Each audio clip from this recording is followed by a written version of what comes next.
I'm sorry, but the 90s were better than the 80s, man. The 90s was a more interesting time, in my opinion. The 80s kind of came and went, and nowadays there's no more neon colored spandex, high-waisted jeans, or aerobic workout videos. The 90s brought a lot more to the table, like the internet. But for us sneaker enthusiasts, it was the start of sneakers and street culture becoming more mainstream. And although hip-hop and rap had its influence on street culture, basketball and basketball culture really took off during the 90s. Here's some of our favorite sneakers from that era, and I'm sure a lot of them on the list are gonna be some of your favorites as well. The Air Jordan 11. Basketball's revolution was really headlined by one guy that doesn't need any introduction. That would be Michael Jordan. Tons of videos can be dedicated just to the Jordans worn in this time frame, but I think the most important is the Jordan 11. That would have been May 7th, 1995. First round of the playoffs, where the team of the 90s, the Chicago Bulls, were facing the Orlando Magic.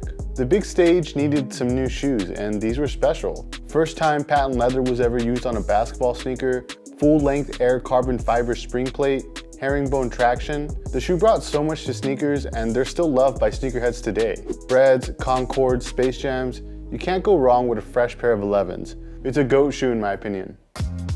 The Nike Air More Uptempo. The Bulls brought some other heat on the court besides the Jordans. Scottie Pippen was the tool of the Bulls' 1-2 punch.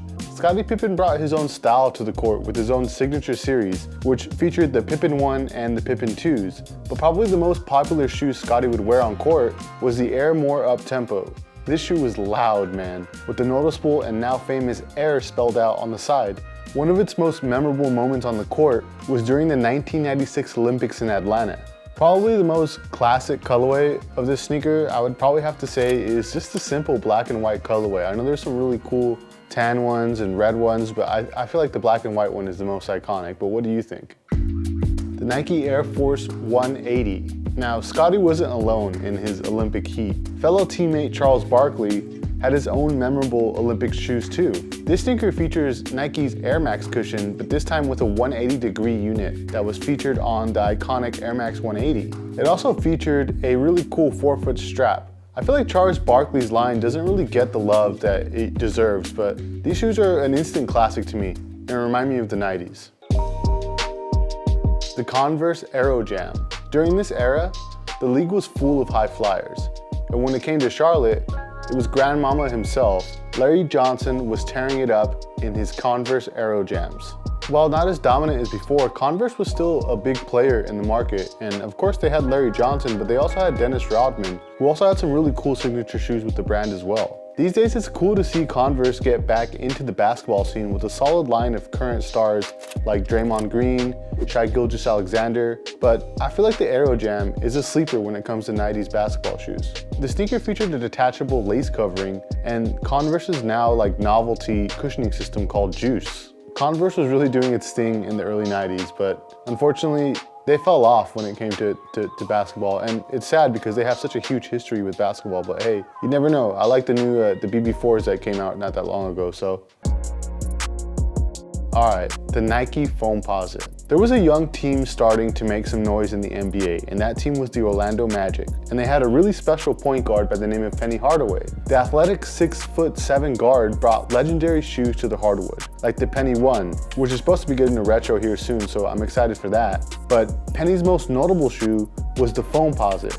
The sneaker actually has a really crazy technology behind it. We've done a whole history video on it, but basically it's like a heavy liquid that's poured into a mold that builds the upper for the Foamposite, and that's why it has that crazy look on the outside. Apparently, the original molds cost Nike almost $1 million to make. No wonder the original retail price of the shoe was $180, probably the most expensive basketball shoes during that time. The shoe wasn't even designed for Penny at all. It was actually designed for Scottie Pippen. But Penny happened to see a prototype of the Foamposite in designer Eric Avar's bag while he was pitching him some other shoes, and it was like love at first sight. Remember how the NBA threw a fit for MJ over the color of his shoes? The same thing happened to Penny Hardaway. The shoes didn't pass the uniform guidelines of the NBA and didn't have enough black on them. So what Penny Hardaway did was he grabbed a black Sharpie and he just filled in the lines on the side of the upper. And now it's considered an iconic moment in sneaker history or sneaker lore. And there was even like a retro made of it not that long ago, and they called it the Sharpies, the Foamposite Sharpies. I think the Foamposite is like ripe for a comeback right now because we've actually seen some recent, collabs like the CDG collab and the Paranorman collab not too long ago, which is pretty cool. So I feel like the Foamposites are due for a comeback, and that'll be the day, man, when you see people saying, oh, the Foamposite's my favorite sneaker now, and Dunks go back to just being $100. The Reebok Kamikaze 2. During this era, Reebok was really a contender for toppling Nike. Like, they had the pump line and it was a huge deal. And they also had Shaq on the East Coast. But on the West Coast, they had another dominant big man lacing up Reeboks. That was Shawn Kemp. Shawn Kemp was lacing up the Kamikaze, but I want to talk about the Kamikaze 2, a true icon looking back. The aggressive zigzag pattern is eye-catching, especially in the classic black and white with a hint of green on the sole. The sneaker featured Reebok's go-to cushioning system back then, which was called Hexlite, and it also had an aggressive outsole that was reminiscent of Reebok's blacktop line. The Kamikaze also had a little comeback a few years ago with a lot of cool colorways and collaborations, like the fish markets, the Sonics that feature raindrops as a call to Shawn Kemp's nickname, the Rain Man, and a bunch of other cool collabs with Packer and sneakers and stuff. One of his teammates also had some pretty eye-catching shoes during the 90s. The Glove, Gary Payton. Gary Payton was a stud, the only point guard to this day to win Defensive Player of the Year. He was on defenders like a glove, and that's where he got his nickname from. It was also the name of the shoe.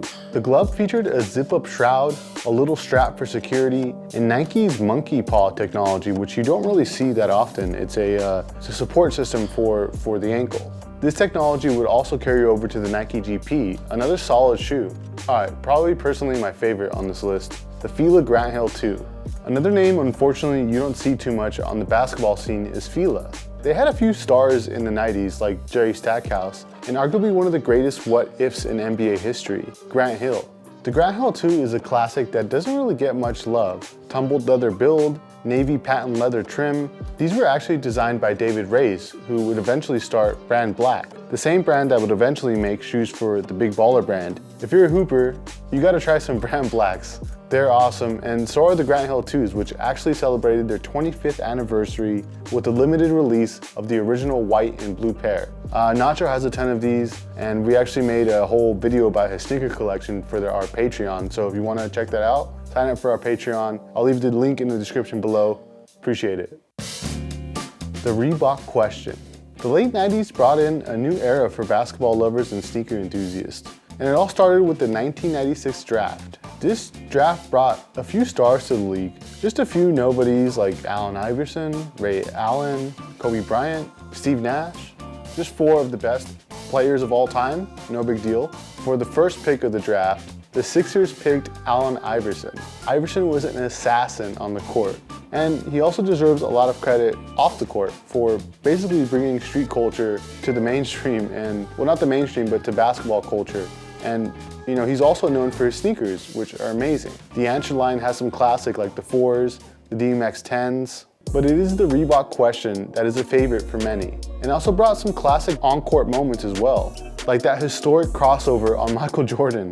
Red toes and blue toes are the classic colorways of the Question for sure. Translucent soles, leather build with suede, sometimes the shoe even had patent leather on it.